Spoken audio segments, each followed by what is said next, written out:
remember Gear Up helping you, whether it's field trips or snacks or, or help with FAFSA?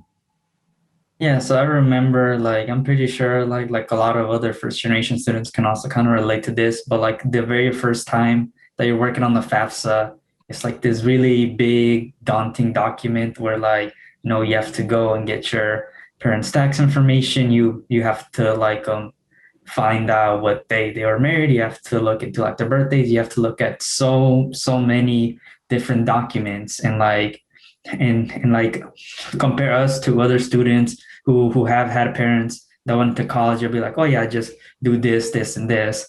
And then for us first generation students, we're like, well, how do we do this?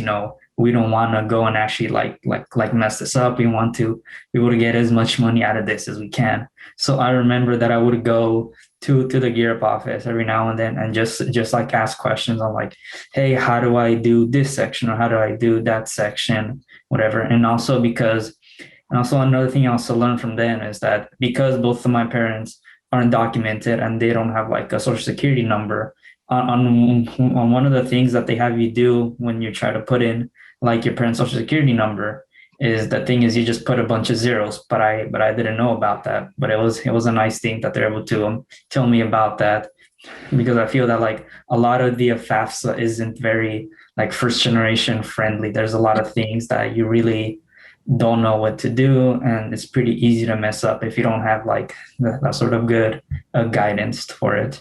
Having parents who aren't documented, does that complicate anything for you? Are there other things that other students, may need to know or be aware of that they might not know, David? Hmm. Well, like I said, they're undocumented and they also basically only speak Spanish, so they wouldn't really be able to like read the FAFSA thing anyway, or like there'll be some sections where they'll be like, well, I don't know how to translate this in Spanish. It's a lot of like government lingo or whatever. So I feel that sort of language barrier can also be a barrier hindering like when you're doing the FAFSA. But you got through it, and you got through it with the help of, was it Gear Up? Were there other people who helped you? Yeah, with the help of Gear Up and some other friends that had also already done the FAFSA, sort of like it was that whole collective effort where we're like, I knew that there were some people I could relate to and just like ask questions like, hey, how do I do this part? Or like, how do I get the specific documents that I need to fill out certain sections of the FAFSA?